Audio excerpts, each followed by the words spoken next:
God rest you merry gentlemen, let nothing you dismay. Remember Christ our Saviour. Well, good morning and welcome to a special edition of My Global Kitchen.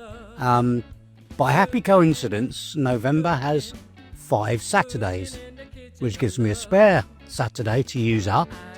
So what I'm going to do is something very important, very traditional and very seasonal. Maybe the intro music gave you a bit of a clue. The Christmas tree over here. Because today we're going to make our Christmas cake. Now it's important to make the Christmas cake well in advance of Christmas. I know it's not quite Advent yet, but we're getting very close to it. And the reason is very simple, because a Christmas cake has brandy in it to keep the fruit moist and the cake nice and tasty. And the sooner you make it, the more often you have to feed it with brandy every week, basically, after you've made it between then and Christmas. So the earlier you make it, the more brandy you can put in it. But basically, making Christmas cake is a family tradition or a ritual, which makes it out to be an enormously important and complex thing. Which important, yes; complex, no, not really, because I could simply tell you, take all these ingredients, mix them all up, put them in a cake tin and put them in the oven, and pretty much that is it.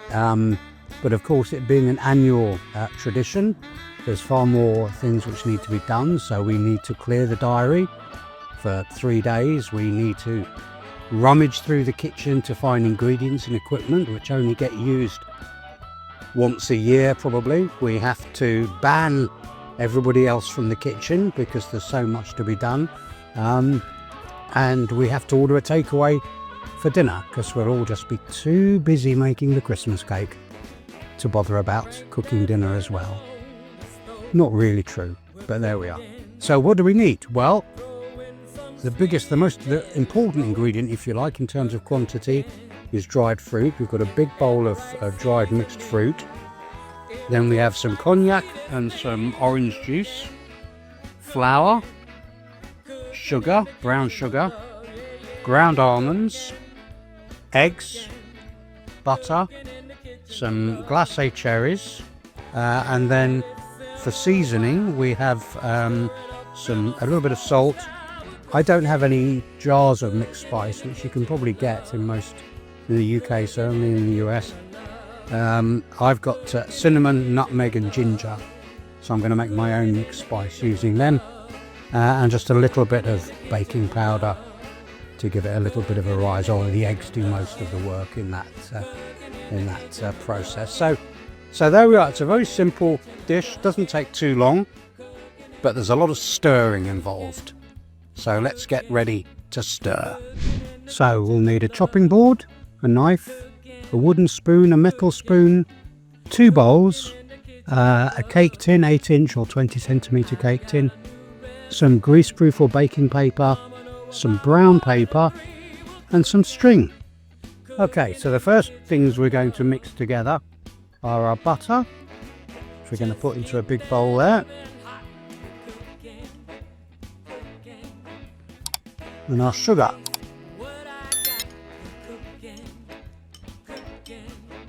Like that.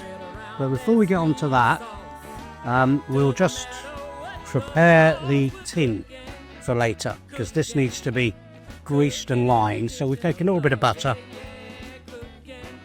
put it on the cake tin bottom, add some greaseproof paper like that, and on more butter, put that round, put that into the tin and close it up. There's still a little bit more butter in here we can use up. Line the side round like that, and then some more greaseproof paper.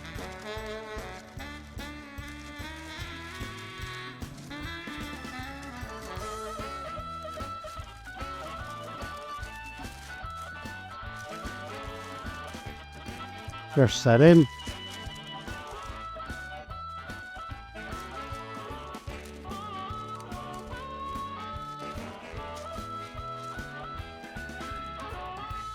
Okay, and then we can put that aside and get on with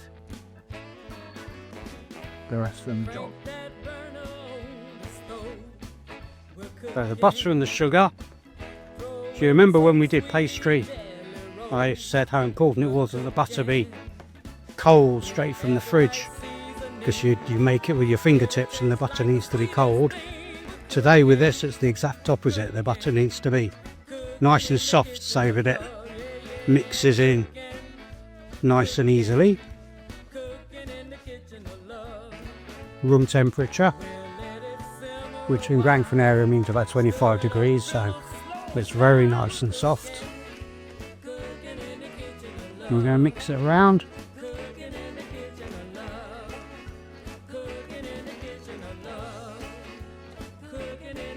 And then we've got our eggs here, which we're going to add little at a time.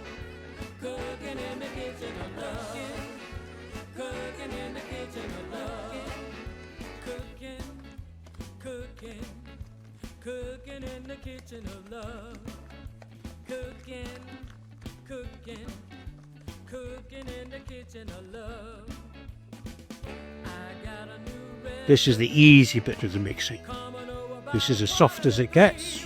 And then everything from here gets harder and harder, which is why I've got a mini chef here to help me later on, because the nearer the end we get, the thicker the mixture gets and the harder it gets to stir. And now we have our fruit. I've added the cherries to it. Now the fruit I actually soaked last night in some brandy and orange juice, about 150 millilitres. Just poured it over, mixed it up and just left it overnight to plump up and be a bit more juicy. You don't have to, but I think it makes the cake a bit juicier. And then we have our flour, and to the flour we're just going to add just a little bit of salt. Don't need a lot. A little bit of baking powder, again not a lot needed. Teaspoon. Our ground almonds and our mixed spices. Give them a bit of a stir around.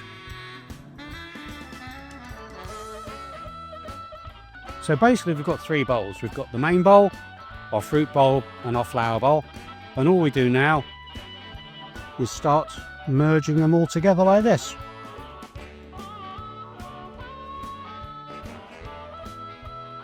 You can do the flour first, then the fruit if you want. I definitely wouldn't do it the other way around though, because otherwise it's the fruit which makes it thick and hard to stir. But my preference is a spoon of each at a time, or a couple of spoons of each.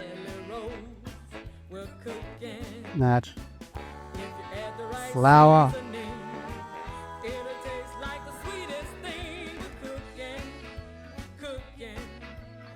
and fruit, flour, fruit, until everything is incorporated. So that takes a few minutes. I won't bore you with it. I've got a mini chef here to help me when the stirring gets tough. And once it's all incorporated, we'll come back and prepare it for the oven.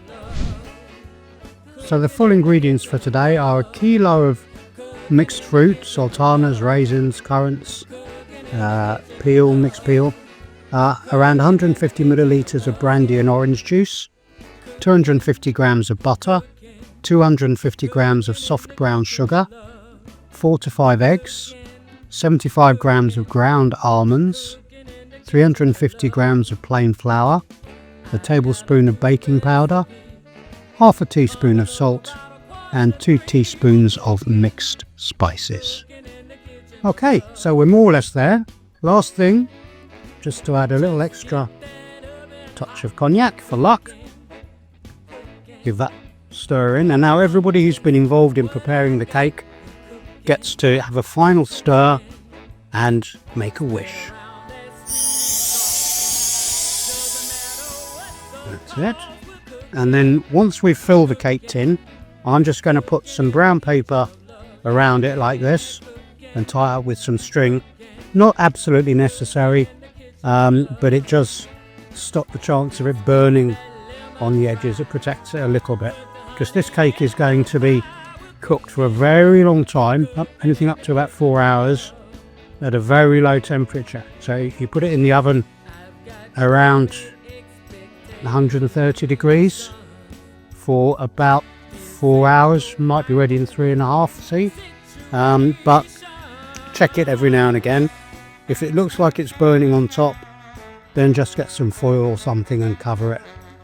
But otherwise, into the oven it will go, and in about 4 hours we should have a Christmas cake. There we are.